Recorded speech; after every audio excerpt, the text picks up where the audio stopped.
Grand BNI garba રાત્રિએ અમદાવાદની નવરાત્રિને અનોખી બનાવી.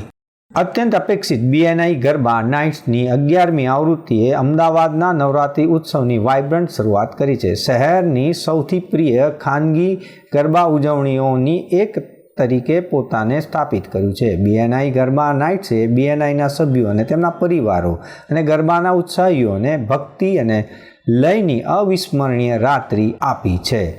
લાલ રંગની આસપાસ થીમ આધારિત હિન્દુ પૌરાણિક કથાઓમાં શક્તિ અને શુકનનું પ્રતીક છે. બીએનઆઈ ગરબામાં પરંપરાગત ગરબાની ધૂન અને ગરબાના તાલ રજૂ કરવામાં આવ્યા હતા. બીએનઆઈ વિલેજ ખાતે જુસ્સા અને ઉર્જાપૂર્વક આ ગરબા નવરાત્રિની ઉજવણી કરાઈ હતી.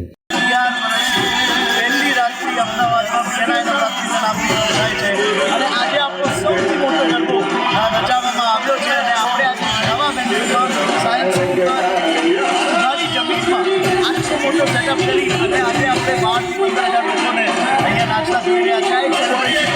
આપણા કલ્ચર અમારા માટે આપણા સર્કલ એમના ફેમિલી આપણા બધા મેમ્બર એમના ફેમિલી બધા આજે આ ઉત્સવ મનાવી રહ્યા છે. અને સૌથી પહેલી આરતી આપણે કરવા માટે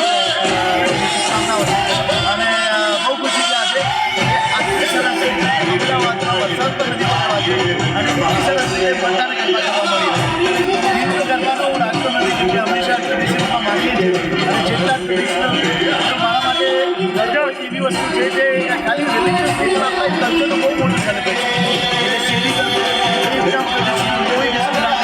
અને આજે બધાએ લાલ કલરના કપડાં પહેરેલા છે ગરબા આજે રચાવવામાં. પ્રખ્યાત ગાયક પાર્થ ઓઝા દ્વારા ગરબાની રજૂઆત કરવામાં આવી હતી. 11 વર્ષ પહેલા એક નાની ઇવેન્ટ તરીકે શરૂ થયેલી ઘટના હવે અમદાવાદની નવરાત્રિની પરંપરાનો અભિન્ન અંગ બની ગઈ છે.